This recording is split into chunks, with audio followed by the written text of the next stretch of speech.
Hi everyone, back at it again today. Listen, today we're going to start focusing in on the tighter picture. By that I mean I'm hoping that all of my health problems are behind me now, fingers crossed, and I thank you for your patience through that period. Because what I've tried to do over the last 15 or so blogs was to really give you an overview of the three basic elements that we're contributing to here in Steemit, or on Steemit. And of course that's screenwriting, acting, and filmmaking. But as I say, now I want to focus in on the detail. We've seen the big picture in all cases. Now it's step-by-step detail. And I'm going to start with screenwriting. And in screenwriting, I'm going to start with the log line. I'll explain why. A young aspiring screenwriter wrote a blog on Steemit. It was Alden Tan, I believe. He's got a great idea about infidelity. And he included the log line for his screenplay and asked for opinions, maybe advice, etc. So I offered up a few suggestions.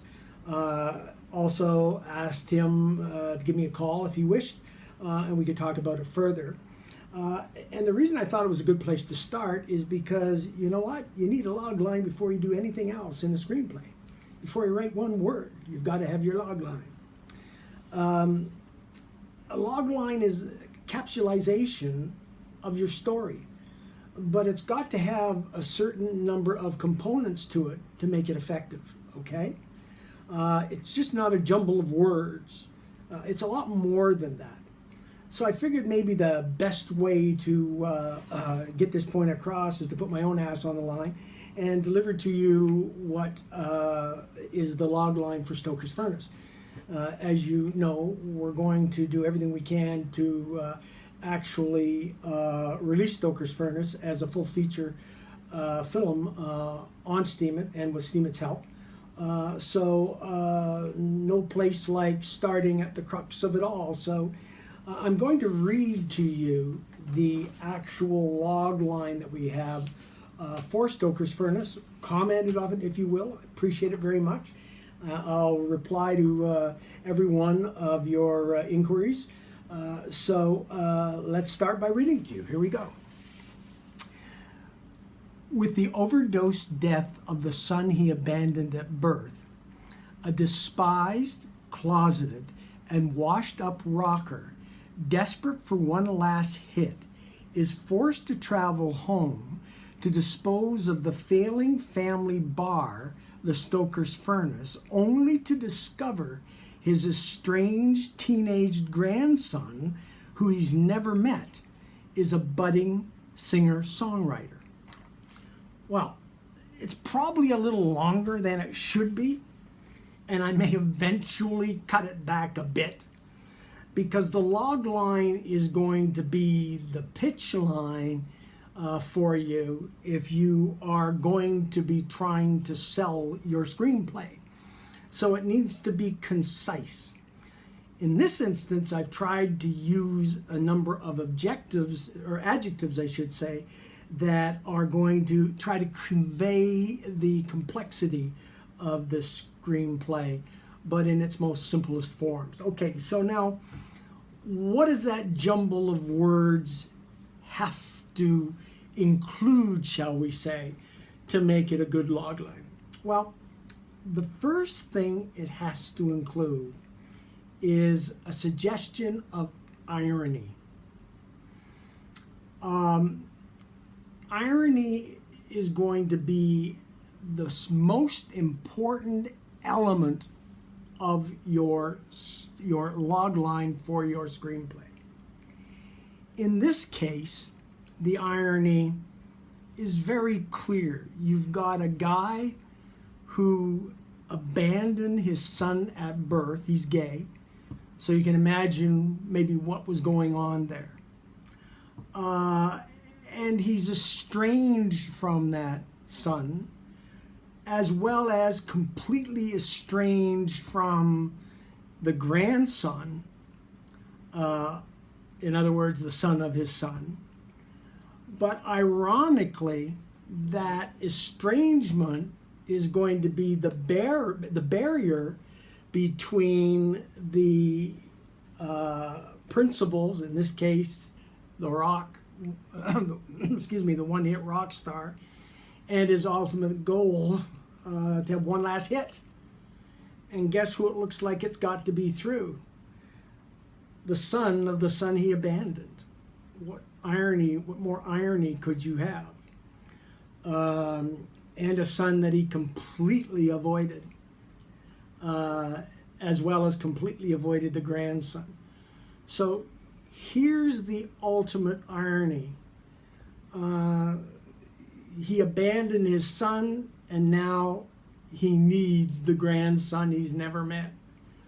So it's got a good element of irony to it without question. The next thing a logline's got to have is conflict. Well, conflict in the sense that it's not so much guns and knives and whatnot conflict. It's more, in this case, very much emotional conflict. And there's a lot of conflict here. Obviously, there's conflict between the old gay rocker, conflict with his son, conflict with his grandson, conflict in his career. He's not doing well. He's desperate. So there's certainly elements of conflict in this, and elements that can be exploited, obviously, as part of the screenplay. So the two most important elements are in this logline: irony and conflict. Now there's a third element. You've got to be able, in the sentence or two of your logline, to be able to convey the picture of the story. In this case, I've referred to a bar, so I'm sure you can picture a bar, you can picture a father-son, you can picture a grandfather-grandson, you can picture, the idea of a rock star maybe in the family, or certainly someone who's a singer-songwriter in your family. I mean, the idea is it does convey a pretty tightly knit picture of what is going to be going on in this film. So I think it's safe to say, if you just close your eyes for a few minutes and we're thinking old rocker, abandoned son, estranged grandson, bar, you can get a pretty good idea of the scope of this film. It doesn't suggest, travel to exotic locations. It doesn't suggest big battle scenes. It doesn't suggest, car chases. It's a very tight little picture. And that's what your log line ultimately has to convey, because keep in mind, the log line is your pitch to somebody you're selling your screenplay to. So they got to have some idea that it's in the ballpark for them, and you've got to convey that in the log line. The fourth point, element I should say, that's got to be included is, who's the movie for? Who are you writing this movie for? What age group? What is in fact the market for this group? Well, I think I've covered most of that. Maybe I could do a little better, but I think it's pretty well boiling down to, a rock-centric or music-centric story, where I think you pretty well have the elements clearly defined for that. You're talking about, obviously, a grandfather-grandson relationship. So I think it's pretty clear that there's a market, rather wide market there maybe for this film, both from maybe a baby boomer's perspective, people my age, and or certainly a younger perspective, a young singer, teenaged, bidding or budding, I should say, songwriter. So I think the market here is pretty well defined. So someone who would be looking at buying this script would have a pretty clear idea of, you know, the type of film this is going to be, all right? Now that you know who the movie's for and the other elements, you've got to have some idea here of the cost. And here we speak of low horizon, high horizon films or whatnot. You know, think in terms of an epic. Is this an epic film?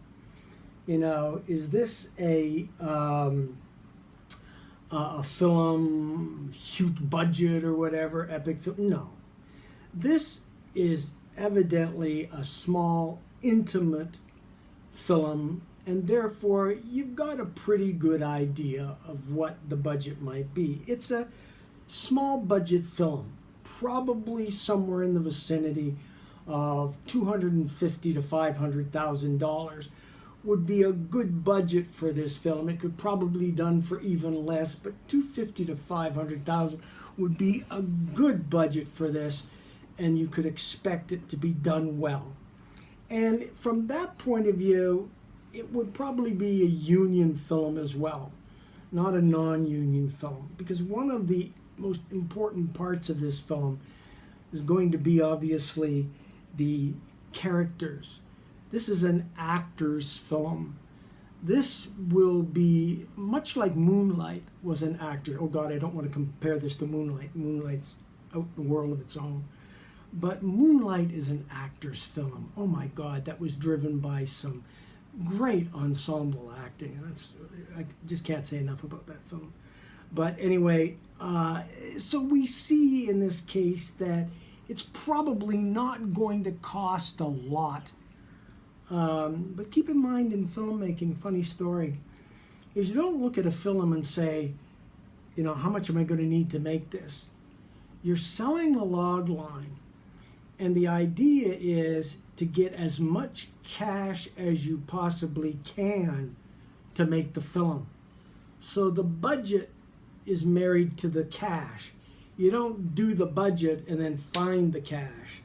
That's half-ass backwards. You don't do it that way. You never do. You get as much cash as you can muster, and then you use that cash to develop the best possible cast you can develop, best possible locations, cameras, and so on. So you want to get a good idea. Is this a $200 million film? Is it a $1 million film? What you're really looking at here is an idea, just a perspective of cost. Not what the actual cost will be, obviously, but a perspective of cost, okay? That means this would be something that probably James Cameron would pass up. Maybe he won't, I don't know. But anyway, the fact is that it is suggested in the log line of what the cost is going to be. The last element to a log line is the title of the film. In this case, I'm calling the film Stoker's Furnace. And you know something? I'm sold on it, but I'm not 100% on it. And so, you know, I've got that to wrestle with yet. So if any of you have great ideas for a title, throw them at me. I'd welcome taking a peek at them. Stoker's Furnace is good, though, because it ultimately, as you'll see, the film is a driving force behind this whole family. Great-grandfather, grandfather, son, grandson. So it does draw deeply into the roots of the family, so to speak, as you will see when the film is developed and or, as I say, produced. So title is in the log line. And in this case, it's in the log line. So now you've got an idea of what the log line is. you gotta come up with it. You can't avoid it. Don't start before you have it. May change slightly, but the bottom line is it's got to be there, and it's got to include, and I'll include this in the text of the blog, it's got to include irony, conflict.